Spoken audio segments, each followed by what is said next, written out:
Bonjour, je m'appelle Pat Brans, je suis Community Manager de Business Value Exchange. Je suis là avec Laurence Compara, nouvelle élue dans la ville de Grenoble. Elle est maire adjointe dans le parti vert, soi-disant vert, on va expliquer ça. Et Grenoble, comme vous le savez, est la première ville, première grande ville en France d'avoir le parti vert. Est-ce que j'ai bien expliqué ça, Laurence?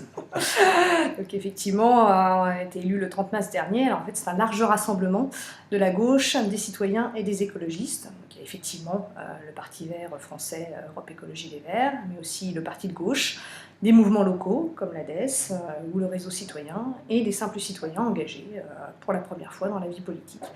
Et donc dans une belle aventure, puisqu'effectivement, pour la première fois, une grande ville française se retrouve avec une équipe de gauche citoyenne et écologiste aux manettes.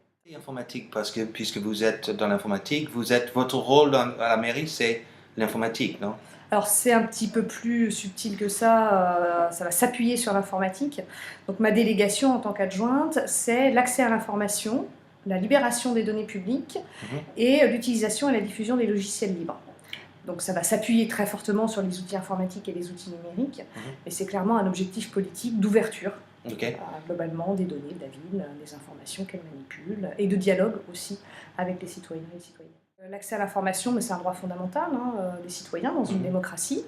On a eu des difficultés à Grenoble sur ce terrain-là. On a eu régulièrement nos élus, y compris quand ils étaient dans la majorité, avaient du mal à accéder aux informations. Il fallait qu'on actionne des outils juridiques pour récupérer des documents qui étaient normalement communicables de droit. Donc on a un petit peu souffert de ça ces derniers temps. Donc clairement, les blocages auxquels on a été confrontés, on souhaite nous les lever pour l'ensemble des citoyens et donc mettre le plus de documents possible à disposition des citoyens, de la société dans son ensemble, de façon à lui permettre d'une part d'être informés de la vie municipale, des décisions de la municipalité, de s'en emparer, de nous interpeller, de critiquer éventuellement, donc dans un esprit non seulement de diffusion d'informations mais de dialogue, de construction collective de l'action publique. D'ouvrir les données. Alors ça peut prendre plusieurs formes, ça peut être des données un peu structurées, on va prendre un exemple sur des projets d'urbanisme par exemple, au lieu d'avoir un seul projet ficelé qu'on arrive et qu'on pose sur la table, on peut imaginer différents scénarios, ces différents scénarios avec tous les documents qui les accompagnent, y compris des documents un peu techniques, où est-ce qu'on fait passer les rues, quelles sont les hauteurs des immeubles, etc., sont rendus publics, via des outils numériques, via des réunions publiques. Les outils numériques ne sont qu'un élément du dispositif. On en discute avec les citoyens, avec des conseils de quartier, avec des unions de quartier, avec des associations de défense, d'urbanisme, etc. On fait évoluer ces scénarios, on prend une décision, et après qu'on ait donc co-élaboré, co-construite avec l'ensemble des habitants, on la met en œuvre. D'accord. Et donc là, c'est des documents un peu structurés, forcément, qu'on met à disposition. Et puis, il y a la logique vraiment d'ouverture des données elles-mêmes, la donnée source brute, structurée, classée évidemment. Je sais pas, on peut imaginer par exemple la consommation énergétique des bâtiments de la ville. D'accord. D'avoir vraiment le tableur, et voilà, tel bâtiment, telle année, tant de kilowattheures consommés. Et de mettre cette information-là, brute, à disposition du public. C'est aussi un outil d'information. C'est un outil d'analyse. Après, il y a des gens, que ce soit des citoyens, des chercheurs, qui peuvent s'en emparer, triturer un petit peu tout ça, en faire sortir des éléments d'information qui ensuite intéresseront la ville. On peut imaginer un cercle vertueux qui font qu'à travers tout ce dont les citoyens, la recherche, la vie économique aussi, des acteurs économiques pour développer des services autour de ces données-là, qui ensuite serviront aussi à la ville dans des outils de pilotage, parce qu'on va se rendre compte que telle société a développé un outil d'analyse de la consommation énergétique de nos bâtiments. C'est génial leur truc, on va s'appuyer dessus pour améliorer notre propre politique. Est-ce que c'est ça qu'il en sortira? C'est une hypothèse. Mais voilà, c'est ce genre de choses-là qu'on souhaiterait arriver à mettre en place. D'accord. D'accord. La loi de protection des données, alors, bien évidemment, il est évident que tout ce qui est données personnelles doit être bien évidemment protégé. Donc là, il y a toute la question effectivement du risque autour du croisement des données. Il ne suffit pas de mettre des données anonymes en ligne. C'est évident que les données qu'on va libérer seront des données complètement anonymisées. Mais on sait très bien que sur les croisements des données, on a vite fait de faire des rapprochements. Donc là, il y a aussi des choses qui nous échappent. C'est-à-dire qu'une fois que ces données-là ont été mises sur la place publique, il y a d'autres données que nous ne maîtrisons pas nécessairement, que certains acteurs vont être capables de croiser. Donc, voilà, là, il y a une vraie réflexion, une vraie problématique. n'a pas forcément les réponses. Hein. On compte aussi sur les acteurs de terrain pour nous aider à réfléchir sur ces questions-là. Il y a énormément d'associations à Grenoble, de militants, de vigilance citoyenne, d'associations qui réfléchissent sur ces questions-là, en France et ailleurs. Hein.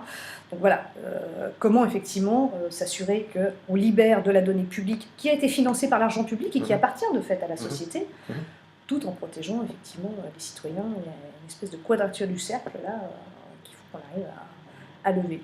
D'accord. Grenoble, c'est la première ville dans le logiciel libre, c'est bien ça? Alors, c'est à Grenoble que la première association de défense du logiciel libre en France a vu le jour, effectivement. C'est vrai que Grenoble, je sais pas, il y a quelque chose dans l'air qui fait qu'on est toujours un petit peu pionnier. On avait fait la Révolution française un an avant tout le monde, on a fait le premier planning familial de France, la première mutuelle ouvrière de France, et donc la première association de défense des logiciels libres de France est née à Grenoble, la Guilde, une association de défense des logiciels libres du Dauphiné, qui existe toujours, qui est toujours très active, et avec laquelle nous comptons bien travailler, ainsi qu'avec de très nombreux acteurs qui interviennent sur ces questions-là, avec une dimension citoyenne extrêmement active à Grenoble, sur laquelle nous comptons bien nous appuyer pour faire avancer nos actions. Par le temps moderne, bon, bien sûr, il y a beaucoup de changements, c'est pas il y a 100 ans, mais est-ce que c'est toujours difficile d'être une femme dans l'informatique? Alors, c'est pas difficile, mais c'est pas forcément courant. Ça reste un monde d'hommes. Voilà, on se rend compte que les métiers sont encore très marqués par le genre. Les métiers du social, c'est majoritairement des femmes. Les métiers de la technique, c'est majoritairement des hommes. Une femme n'a aucune difficulté aujourd'hui à s'insérer dans l'informatique. Moi, en tant que femme, j'ai aucune difficulté à être dans ma délégation. Je trouve intéressant, par contre, en termes de message un peu vers l'extérieur, de montrer qu'on est capable de mettre une femme sur ces questions un peu techniques, de mettre un homme à l'action sociale, ce qu'on a fait, un adjoint à l'action sociale de la ville de Grenoble, c'est un homme, c'était déjà le cas d'ailleurs dans d'autres équipes, mais voilà, c'est aussi des petits messages en direction de la société qui est, on n'est pas enfermé dans des cases. Oui, les femmes peuvent avoir un cerveau câblé pour l'informatique, et oui, les hommes sont parfaitement capables de s'occuper de l'action sociale.